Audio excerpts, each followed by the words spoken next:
ऐसे ही नहीं कहते हम कि इस नागिन का फन कुचलना बहुत जरूरी है। हमारे देश में अवैध रूप से घुस कर आई एक अवैध घुसपैठिया सीमा हैदर वो नागिन है। केवल ये काटने के बाद जहर नहीं उगलती है, ये जब मुंह खोलती है तो इसका जहर इतनी तेजी से फैलता है कि पूरे भारत में हड़कंप मच जाता है। अभी अभी इसका एक शॉर्ट वीडियो किसी बहन ने मुझे भेजा है, जिसमें इसका भाई जो एक पाकिस्तानी औरत को अपनी सगी बहन बनाकर बैठ गया है, जिसने पूरा ठेका ले लिया कि इस महिला ने पूरी तरीके से हमारे भारत की सभ्यता संस्कृति को तार तार करने में पूरा योगदान है। ये भाई सबसे पहले बोलता है कि भाई हमारी बहन की तरह बनो।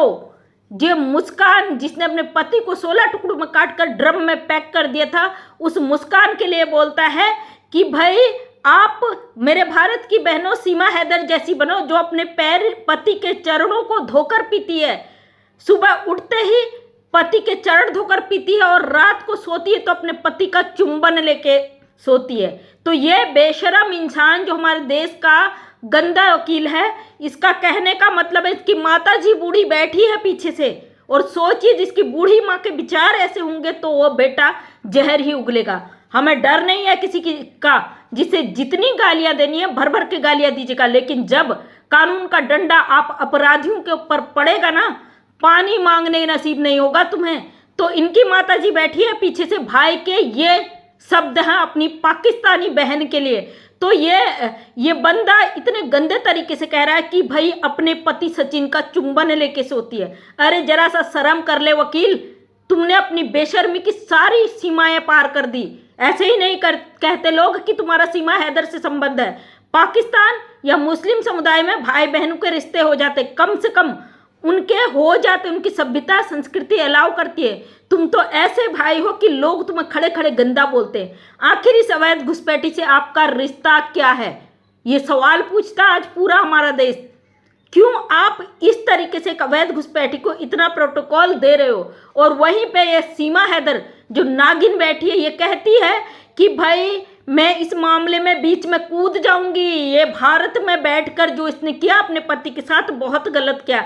अबे ओ 2 टके की अवैध घुसपैठिया, पहले अपने कान के पुर्जे खोल बेशरम औरत। तू हमारे देश में बिना पासपोर्ट बिना वीजे के कूद पड़ी है। हमारे भारत की सुरक्षा एजेंसियों को धोखा देकर भारत के अंदर 50 दिनों तक छुप कर रही है। हमारी भारत सरकार की नज़र में है, हमारी जांच एजेंसियों के दायरे में है तू। अभी तुझे क्लीन चिट नहीं मिला है, लेकिन तू यहाँ जहर उगल रही है हमारे देश की सभ्यता संस्कृति पे। इसका कहने का मतलब है किसी माँ की कोख नहीं उजाड़ना चाहिए था उस औरत को। अगर उसको इतना ही परेशानी थी, अपने पति को तलाक देती, छोड़ देती। जो कि ये अवैध घुसपैठी खुद गुलाम हैदर को मरने के हालत पे छोड़कर अपने 4 बच्चों सहित भाग कर आई है। तेरे मुंह से मेरे देश में इस तरह के शब्द सुनकर ना भारत की जनता तेरे क्या करेगी तू सोच लेना भगोड़ी। और ये औरत कहती है मुझे फर्क नहीं पड़ता चंद लोग जो मुझे बोलते हैं। टेंशन मत ले बेटे, लोगों के कहने से तुझे फर्क नहीं पड़ता ना। मेरे भारत में जितने लोग तेरे खिलाफ है ना, वो मेरे देश के देशभक्त हैं। और सरकार ने जिस दिन तेरे को लपेट लिया ना बेटा, जिस दिन तू कानूनी कोर्ट में पेश हो गई, तेरे क्या हश्र होगा ये सोच लेना। तो दोस्तों, भगोड़ी को तो हम क्या ही कहें, ये बेशरम औरत अपने बचने के लिए हर हथकंडा अपनाएगी। लेकिन यहाँ पे पूरा का पूरा जो हमारे देश का गद्दार AP सिंह बैठा हुआ है, यह पूरा कारिस्तानी इस बंदे की है। कुछ न कुछ इस औरत को भारत में लाने का इसका बहुत बड़ा प्लान है। एक वकील को इतनी बड़ी इजाजत किसने दे दी भाई कि तुम एक अवैध घुसपैठी पाकिस्तानी औरत को अपनी बहन बना लो? पाकिस्तान हमारा दुश्मन देश है ना, पूरा मुल्क जानता, पूरी दुनिया जानती है। तो फिर क्यों यह अंधा प्यार तुम्हारा इस औरत के लिए जाग गया? क्यों इस औरत के लिए तुम अपने देश के खिलाफ खड़े हो गए हो, कानून के खिलाफ खड़े हो गए हो, लगातार कानून की धज्जियां उड़ा रहे हो और गुंडागर्दी पे उतर गए हो? इस बंदे का कहना है कि जितने लोग भी सीमा के विरोध में हैं सबको फांसी दिला दूंगा। सरकार तुम्हारी जागीर है क्या? हमारे देश में बैठे जो लोग भारत की जनता आवाज उठाती है उसे डायरेक्ट फांसी के फंदे पे चढ़ाने की बात करते हैं। ऐसी गंदी औरत हमारे देश में घुसकर आ गई, इसको भगाने के लिए हमारी जान भी चली जाए ना, हमें परवाह नहीं है उस चीज का। और याद रख लेना AP सिंह, सब यहाँ गद्दार नहीं है, सब यहाँ चैनल चलाने नहीं बैठे हैं। हमारे देश में देशभक्त भी हैं। ऑलरेडी मैं एक प्रशासनिक परिवार से हूँ, मेरे बहुत सारी मेरे जो पूर्वज हैं उन्होंने खून की नदियां बहाई हमारे भारत को आज़ादी दिलाने में। आज भी मेरा मायके से पूरा परिवार आर्मी में है। पूरा कारगिल में बहुत सारे घायल मेरे अपने परिवार के लोग हैं। उस दर्द को हम महसूस कर सकते हैं जो हमारे पूर्वजों ने हमें आज़ादी दिलाने के लिए झेला है, समझे। और तुम जैसे गद्दार क्या इस चीज को समझोगे? जो लोग कहते हैं ना, आके गालियां देते हैं कि तुम सीमा के खिलाफ हो, बेटे हम उस परिवार से हैं जिस परिवार ने भारत को आज़ादी दिलाने में अपना पूरा योगदान दिया है। उत्तराखंड से हर साल मेरे शहीद भाइयों की बॉडी आती है यहाँ पे तिरंगे पे लिपट के। उस दर्द को हम तिल तिल महसूस करते हैं। तुम जैसे गद्दारों की वजह से हमारे देश आज सुरक्षित नहीं है। यहाँ दुश्मनों की जरूरत नहीं है जब तुम जैसे गद्दार यहाँ पे आके बैठ गए हो। इस गंदी औरत का यह बयान सुनने के बाद दोस्तों जरा गुस्से में वीडियो बना रही हूँ, इसलिए सॉरी। उसके लिए पहले ही माफ़ी चाहती हूँ मैं कि मेरा खून अंदर से उबाल आने लगता है जब इस तरीके के आतंकवादियों के मुंह से ऐसे शब्द सुनती हूँ। ये गंदा इंसान यहाँ पर बैठ के इस औरत को प्यार की दुहाई देता है कि भाई पतियों के ना चरण धो के पीती है। इसका पति गुलाम हैदर अपने बच्चों के इंतजार में लगातार भारत सरकार से भारत से मांग कर रहा। और आज मैंने देखा कि गुलाम हैदर हॉस्पिटल में ये बुढ़ा किस पति की बात करता है? ये सचिन मीना जो कानूनी तौर से सामाजिक तौर से किसी भी तरीके से इनलीगल रिश्ते में इसके साथ रह रहा है। इसका कोई भी इस औरत से रिश्ता नहीं है। सबसे बड़ी बात, हमारी सरकार, हमारे बॉर्डर बीच में आते हैं। दूसरी बात, हमारी सभ्यता संस्कृति आती है, हमारा कानून आता है। इन सब की धज्जियां उड़ाता हुआ एपी सिंह पूरी तरीके से इस महिला को भारत में लाने का बहुत बड़ा इसका मकसद है। आने वाले समय में हमारे बच्चों के लिए बहुत खतरे ये बंदा पैदा कर देगा, क्योंकि इस तरीके के गद्दार हमारे देश के अंदर हुए ना तो ये भारत की भूमि सुरक्षित नहीं रहेगी। रही बात उन गद्दारों की जो अपने देश पर, अपने कानून पर उंगलियां उठाते हो ना, अपने दिमाग के पुर्जे खोल लो। इतना हल्का नहीं हमारा कानून। तो दोस्तों जब भी मैं अपने कानून की, अपने सरकार की बात कहती हूँ, बहुत सारे लोग आते हैं कमेंट में मुझे गालियां दे के जाते हैं कि अब हमसे बर्दाश्त नहीं होता है, भारत सरकार कुछ नहीं कर रही। अच्छा, इतना कमजोर है हमारा सरकार? एक अवैध घुसपैठिया यहाँ आके बैठती है, यहाँ पे चंद हमारे देश के गद्दार इसको प्रोटोकॉल दे रहे। इतनी इसकी औकात नहीं है कि भारत के अंदर ये कुछ ऐसा कर ले, लेकिन मेरे ही देश में बैठे हुए कुछ गद्दार इस औरत को प्रोटोकॉल दे रहे हैं, वरना इसकी कोई औकात नहीं थी। और भारत सरकार जिस दिन इस पर कोर्ट में इसको घसीट लिया ना, उस दिन इसका डिसीजन भी आ जाएगा। और इस महिला को हमारे देश में कुछ भी घटित होता है अपनी बकवास करनी जरूरी होती है। और शर्म करो मीडिया वालों, तुम्हें शर्म नहीं आती इसके मुंह पर माइक ठूस के जो तुम लोग पूछते हो? तुम्हारे घर की बहन बेटियों को तुम मुंह खोलने की इजाजत नहीं देते हो। इस गंदी गलीच औरत को पूरी तरीके से कोठे में कन्वर्ट करके इससे उस तरीके के सवाल पूछते हो जैसे कहीं की ये महारानी होगी। तुम लोगों की औकात दो कौड़ी की नहीं है। ऑलरेडी तुम पे शिकंजे कसे हुए कानून के। और जो लोग सवाल करते कि मोबिन मलिक सर खामोश बैठ गए, कुछ नहीं कर रहे ना, खामोशी कभी जुबान नहीं खोलती है।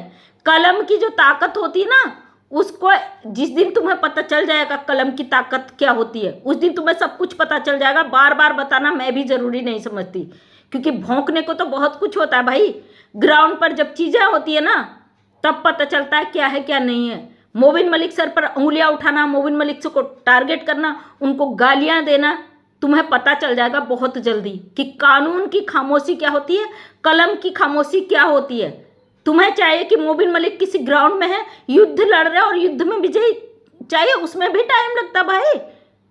कानूनी लड़ाई है, देश की इतनी बड़ी पॉपुलेशन है, उसके बीच अपनी बातों को रखना है, एक एक चीज सबूत लेके। मोबिन मलिक सर ने जो काम किया ना, उस पर जो कीचड़ उछालते हो, तुम्हें आने वाले समय में मुंह दिखाने के लिए छुपने की जगह नहीं मिलेगी। याद रखना इस चीज को। मोबिन मलिक सर ईमानदारी से अपना काम कर रहे हैं और हम भारत की जनता मोबिन मलिक सर के साथ है भाई। थोड़ी सी शर्म अपनी जिंदा रखो। मोबिन मलिक सर पे उंगली उठाने से पहले ना 1000 बार अपने गिरवान में झांको कि आप किस तरीके के गद्दार हो। वो अपने देश के लिए अपनी पूरी प्रॉपर्टी, अपना सब कुछ दांव पर लगा चुके हैं। 1000 बार चैनलों पे आकर उन्होंने बोला है कि मेरे जीवन का मकसद है इस 2 टके की अवैध घुसपैठी को इसके अंतिम चरण तक पहुंचाना। अगर इस घुसपैठिया को यहाँ से लात मार के फेंकने के लिए हमें किसी भी हद तक गुजरना पड़ेगा ना, हम गुजरेंगे। जिस दिन मोविन सर कह देंगे कि भारत का कानून कुछ नहीं कर रहा, भारत का संविधान इसके लिए बदल गया, इसको नागरिकता मिल गई, अब मेरे बस का नहीं है, उस दिन भारत की बहनें झांसी की रानी बनकर फील्ड पे उतरेंगी। याद रख लेना इस चीज को। थोड़ी सी शर्म तुम लोगों को आने चाहिए। बिना मुंह बिना चेहरे के तुम लोग किस तरीके की बकवास करते हो। कुछ लोग, चंद हमारे भारत की औरतें आदमी बैठते चैनल पे और वहां पे पाकिस्तान पे भी जाके भारत सरकार को इस तरीके से टारगेट कर रहे हैं। चिंता मत करो, सब नजर में हो, सब हो नजर में। तुम 2% के लोग अपने देश के कानून, अपने सरकार पर उंगली उठाने के अलावा कुछ नहीं कर सकते, समझे। और तुम्हारे पास कुछ नहीं है और ज़्यादा से ज़्यादा हो जाएगा चैनल पर बैठ के रोना धोना कर दोगे कि हैदर को बच्चे नहीं मिले। इस तरीके से हैदर को बच्चे नहीं मिलेंगे, आप लोगों की वजह से सारे केस खराब हुए हैं। तो दोस्तों, जब भी हक और सच बोलते हैं ना तो लोगों के जहर निकल जाती है। यहाँ पे कुछ ग्रुप ऐसे बने हुए हैं जिन्होंने इस केस को ऐसा पेचीदा बना दिया जिसका हिसाब ही नहीं है। हालांकि इस केस से कोई फर्क नहीं पड़ने वाला, लेकिन फिर भी जब इस महिला को टैग किया जाता है तो हर हरकतें सरकार तक जाती हैं, हर चीज पर सरकार की नजर रहती है, क्या हो रहा है क्या नहीं हो रहा है, समझे। इसलिए इस तरीके का जो गंद बकरे हैं तो चिंता मत करो, आप सबके ऐसे परखच्चे उड़ने वाले हैं जो तुम सोच भी नहीं सकते हो। आज रपूपुरा में लप्पू का परिवार खुले तरीके से नाच रहा है ना, इस नाच की कीमत तुम्हें कितनी महंगी चुकानी पड़ेगी ये तुम लोग सोच भी नहीं सकते हो। चंद टुकड़ों में तुम लोग कितनी आसानी से बिक जाते हो भाई। सीमा हैदर के नाम से रोटी खा रहे हो, सीमा हैदर के नाम से कमा रहे हो। अरे बेशर्मो, थोड़ी सी शर्म अपने अंदर जिंदा रखो, एक इंसान हो। और सबसे बड़े हमारा देश है प्यारा। भाड़ में जाए सीमा हैदर, भाड़ में जाए सब कुछ। वो 4 पाकिस्तानी बच्चे हैं, उनका मुल्क पाकिस्तान है और हमारा देश का कानून कभी नहीं कहता, हमारी सरकार कभी नहीं कहती है कि बच्चे अगर दूसरे मुल्क हैं उनके साथ जुर्म हो। बच्चे बच्चे होते हैं, मासूम होते हैं, उन बच्चों को उनके बाप तक पहुंचाने का काम हमारा कानून करेगा, हमारी सरकार करेगी। तुम लोग यहाँ पे भौंकते रह जाओगे, तुम्हारे हाथ कुछ नहीं लगने वाला है। ये अवैध घुसपैठिया आज जिस तरीके से भाषणबाजी दे रही है ना, बहुत गुस्सा आया, लेकिन क्या ही कर सकते हैं। हम अपने कानून, अपने संविधान से आगे नहीं है, कुछ नहीं कर सकते, लेकिन हम अपनी आवाज़ को ऐसे ही उठाते रहेंगे। इसको जब तक बुरी दुर्दशा में नहीं पहुंचा देंगे हम भी शांत नहीं बैठे रहेंगे। तो दोस्तों, जरा गुस्से में वीडियो बनाया है, अगर किसी को बुरा लगा तो उसके लिए माफ़ी चाहती हूँ, क्योंकि जब भी इस तरीके की इस अवैध घुसपैठी की हरकत और ये AP सिंह की हरकतें सामने आती तो अंदर से खून उबाल आ जाता है। अपने देश के प्रति एक जिम्मेदारी हम लोगों की भी है। तकलीफ होती है आने वाले समय में, इस महिला की वजह से हमारी जो सभ्यता संस्कृति गंदी हो रही है उसका खामियाजा कहाँ जाके ये भुगतेंगे समझ में नहीं आता, दिमाग टेंशन में पड़ जाता। बकाया हमारी सरकार सक्षम है हर चीज़ में अच्छा डिसीजन लेने के लिए, और भारत सरकार को जागने की ज़रूरत नहीं है, ऑलरेडी जगी हुई है। वहाँ तक इसका केस है, लेकिन जो ये बीच में बिचौलियों ने उसको दबाया हुआ है ना, उसको खोलने के लिए मोबिन मलिक सर लगे हुए हैं। टेंशन मत लो, आएगा रिजल्ट भी, किसी को परेशान होने की ज़रूरत नहीं है। थैंक यू सो मच, धन्यवाद।